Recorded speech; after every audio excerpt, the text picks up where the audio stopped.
Hola amigos, nuevamente con ustedes en otra edición de Mundo Contable para seguir contando con la opinión de grandes expertos, afiliados obviamente a esta gran familia del Colegio de Contadores Públicos de Lima, el único, y que nos comparten sus conocimientos y experiencia para que enriquezcamos todos juntos también nuestros conocimientos respecto, en este caso, por ejemplo, al tema que nos convoca hoy, que es ¿cuáles son los tipos de sociedades que existen en el Perú? Fernando, muchísimas gracias nuevamente. Gracias, ¿cómo está? ¿Cómo está? Buenas tardes. ¿Cuáles son estos tipos de sociedades? ¿Son las mismas en otros países? Si tenemos intercambio comercial con otros países, ¿hay obstáculos al ser distintos tipos? ¿O más o menos estamos hablando de los mismos modelos en países de Latinoamérica? Ok, muy bien. Bueno, en el Perú, como todos conocemos, existe tipos de sociedades como la SAC, la SRL, la IRL y sociedad colectiva de responsabilidad limitada. Existen 5 tipos de sociedades que se pueden usar directamente para efectos de cualquier compañía jurídica puede estar inscrita directamente en ello, ¿no? Ahora, ¿cuáles son las diferencias básicamente entre las que ha mencionado para poder más o menos ir ya orientando a quienes nos están viendo a ver por cuál de ellas se deciden para conformar su empresa? Muy bien. En primera instancia, la SAC está conformada por acciones, ¿correcto? Hay un requisito mínimo que son 2 socios, máximo son 20 socios, directamente para constituir la sociedad. Es un grupo cerrado de socios, por eso el nombre. Así es, sociedad anónima cerrada. También tenemos la sociedad anónima abierta, que es la SAA. Ahí tienes más de 750 accionistas. Ya no socios, sino accionistas. Tiene que ser más de 750, no pueden ser 749. No, más de 750, así es. Y eso normalmente, ¿qué empresas están consolidadas aquí? Está Enel, Club del Sur, Sedapal y otras instituciones. Y pueden seguirse sumando también mucho más. Sí, claro. El límite mínimo es 750 más. Al infinito. Así es, correcto. Ese es uno. Esa sería la segunda parte. Tercero sería lo que es la IRL, ¿no? Son empresas individual, responsabilidad limitada. Estas son pequeñas compañías jurídicas que son individuales. Eso cuando no le gusta compartir conocimientos, riesgos ni beneficios, pues muchos se estilan a hacer su EIRL. Por ejemplo, un odontólogo, un especialista en metalmecánica que tiene su pequeño taller, su pequeño consultorio y forma su EIRL. Correcto, así. Más que todo con el objetivo que él dirija solo, ¿no? En este caso es titular, director gerente, en este caso tendría el cargo este empresario que constituye una IRL, pero el objetivo aquí es cada uno de ellos se va a repercutir con el tema de sus participaciones o acciones respectivas para que puedan funcionar como tal. Muy bien. ¿Cuál sería el siguiente tipo para definirlo básicamente? Correcto, es sociedad colectiva. Aquí están todos los profesionales, contadores, abogados, economistas, que es un grupo empresarial, un grupo de profesionales que conlleva directamente a poder constituir una sociedad colectiva. Digamos, una pequeña clínica en donde se reúnen varios médicos y ponen su policlínico, digamos. Así es, correcto, sociedad colectiva limitada, así es. Ahí están las 4 tipos de sociedades. 4 tipos de sociedades. La EIRL es la que más se recomienda para los que recién están emprendiendo. Eso más que todo se recomienda para personas que tienen, nuevamente comento, que tienen en forma cerrada, no les gusta compartir riesgos ni beneficios. A ellos se les recomienda la IRL. Los que sí compartimos know-how, riesgos y beneficios, recomendamos que sea una SAC. Correcto, muy bien. Los tipos de sanciones por cualquier irregularidad tributaria, contable, que pueda detectar la SUNAT, ¿varían de acuerdo a cada tipo de los que hemos mencionado? Más que todo por su régimen tributario. El régimen tributario va en función directamente como, por ejemplo, el régimen general, MIPE tributario, el régimen especial o el NEBORUS, que son la última categoría en este caso. Hay que también definir las diferencias para que quede claro, ¿no? ¿Qué diferencia cada régimen de otro? Correcto. Lo que pasa es que esos regímenes tributarios que están en función en el mercado son 4 en realidad, que muchos eligen ya estando constituido, buscando un tipo de sociedad, buscan directamente ello y se pueden afiliar, ¿no? Ya sea en general, MIPE tributario, especial o régimen simplificado. Muy bien. Si yo elegí uno, ¿me puedo cambiar a otro régimen? Claro, porque al fin y al cabo depende de los ingresos, depende del tema de sus limitaciones de activos o el tema de ello, pero va en función directamente a unos límites establecidos. ¿Qué beneficios me trae estar en el régimen especial?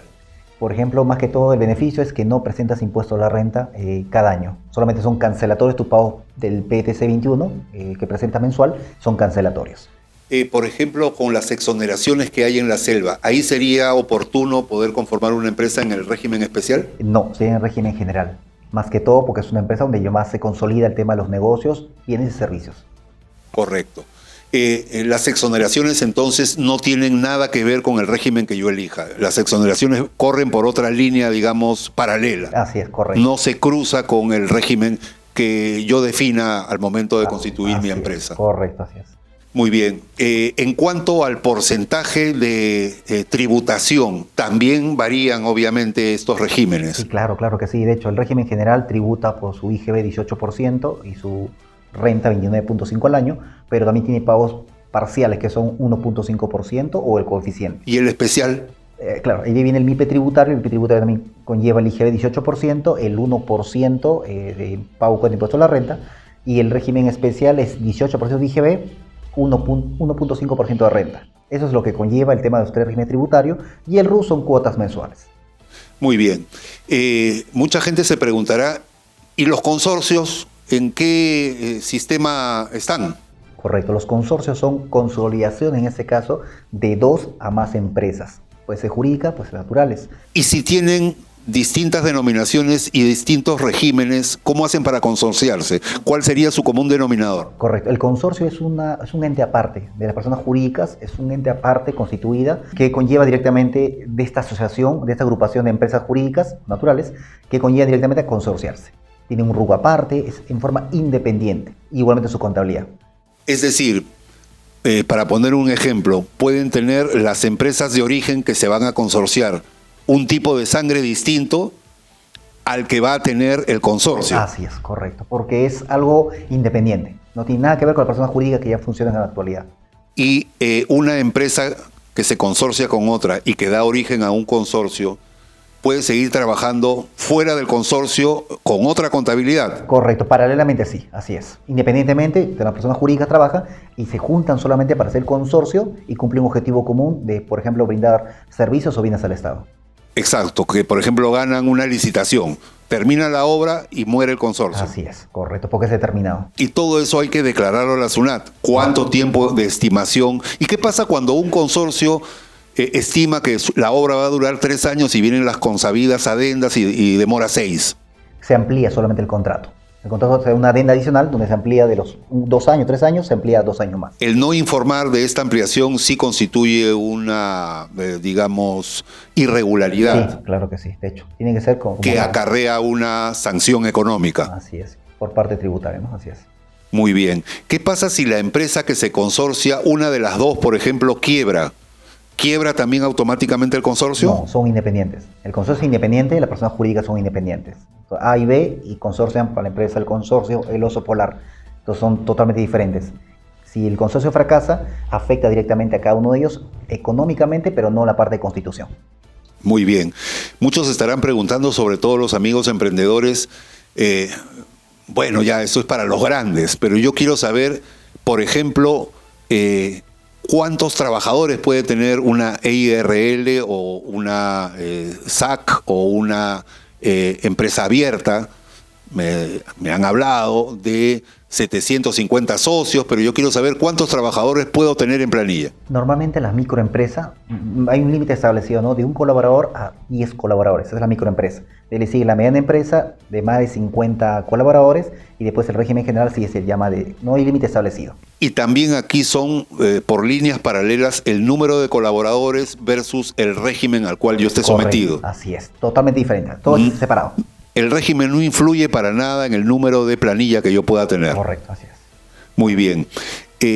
Respecto a el control interno que hemos hablado en otra entrevista, no importa el modelo o el tipo de sociedad que yo tenga en mi empresa para que esto no sea razón para evitar el control interno, es decir, ¿siempre va a ser necesario un control interno? Sí, es fundamental, porque el control interno uno puede planificar lo que está sucediendo diariamente en la compañía y puede modificarlas y puede tener un esquema diferente de corrección, ya sea mensual. Si no tenemos control interno, no tenemos un objetivo común para poder controlar todos los procesos internos, ¿no?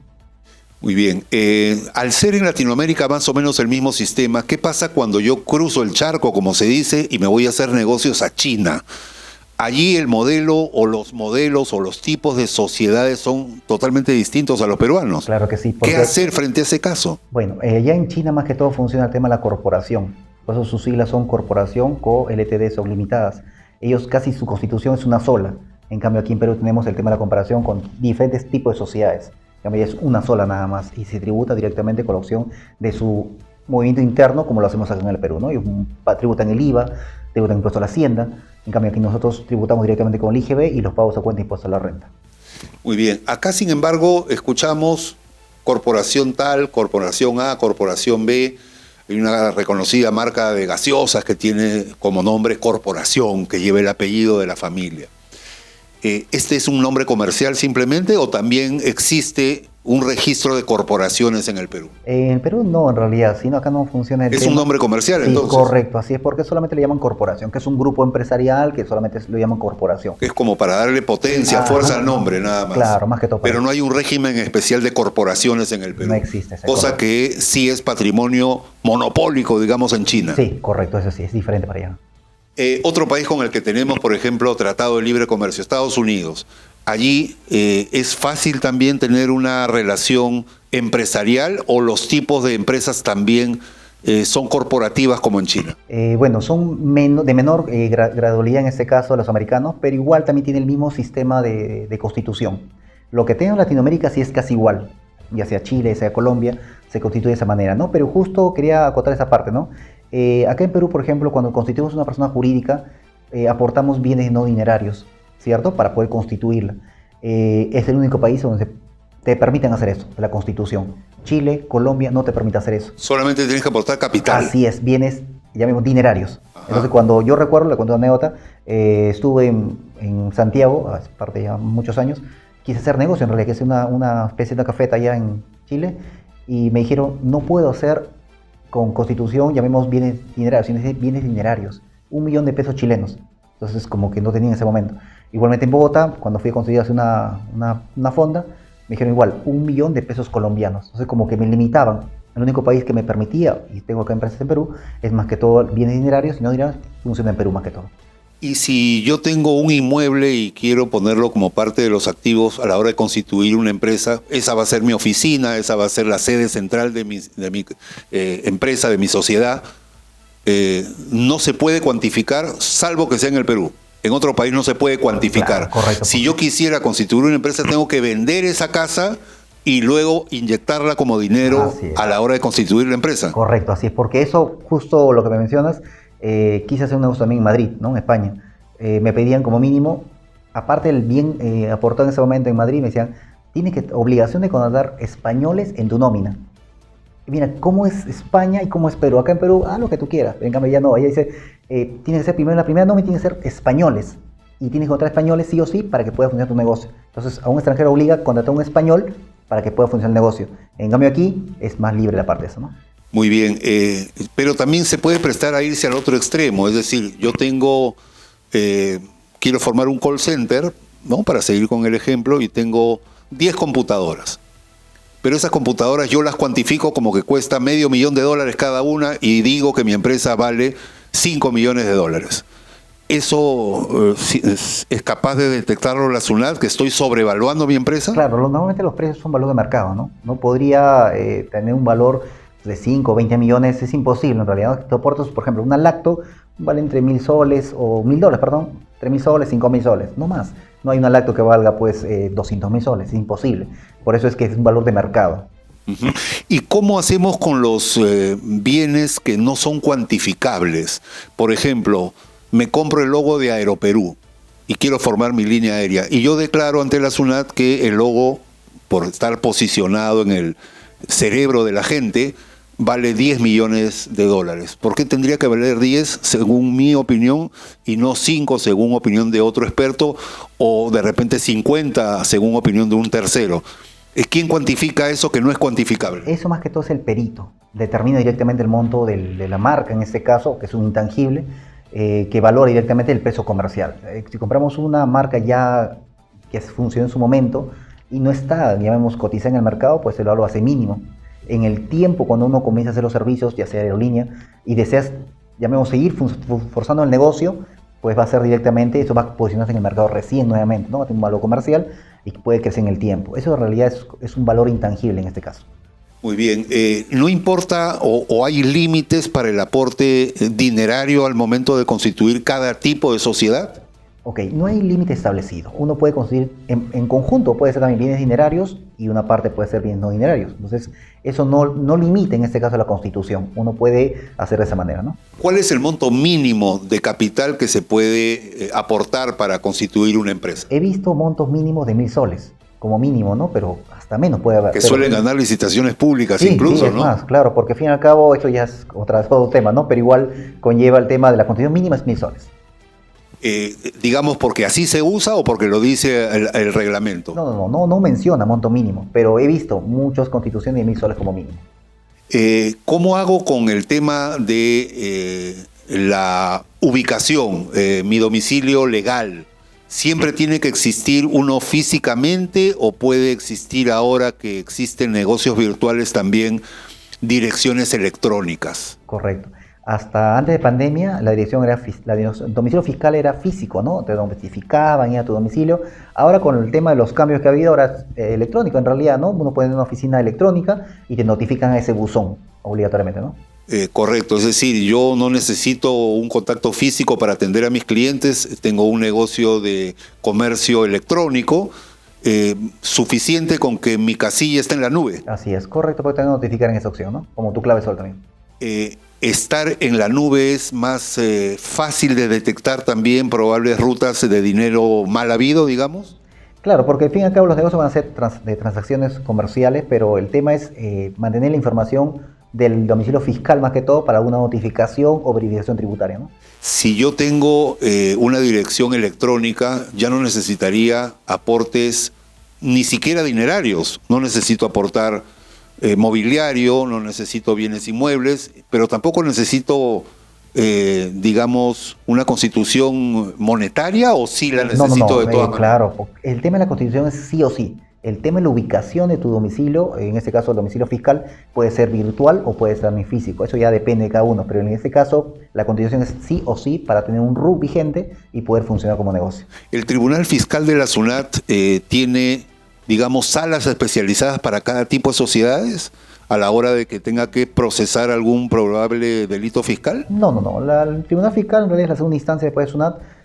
Tiene las mismas áreas especializadas en este caso que van a tener directamente la función de una fiscalización tributaria o un delito tributario. Digamos que si la irregularidad la comete una sociedad abierta y una cerrada, da exactamente lo mismo, termina igualmente en el mismo tribunal. Correcto, así es, porque determina finalmente el tema de su declaración final que va a ser el tribunal. ¿Y las sanciones son las mismas? Claro que sí, está en función directamente de ello. Muy bien. Creo que hemos aprendido bastante con estas preguntas y sobre todo, como siempre, para lo que es muy hábil Fernando, la parte de los ejemplos, ¿no? De los casos cotidianos para que nuestros televidentes puedan, digamos, tener más claridad a la hora de hacerse un panorama más claro, ¿no es cierto? Así es, correcto. Muchísimas gracias por la participación. Entonces ya sabemos cuáles son los tipos de sociedades que existen en el Perú, cuáles son sus características, cuáles son los regímenes tributarios a los cuales se pueden acceder una vez que está conformada la sociedad y en comparación también con la realidad de otros países, que es muy importante sobre todo en este tiempo de comercio internacional. Claro, así es, correcto. Muchísimas gracias, Fernando. Muchas gracias a ustedes. ¿No? Será hasta la próxima con otro tema de interés. También agradeciéndoles a ustedes, amigos, por la atención prestada. Será hasta una nueva edición de Mundo Contable.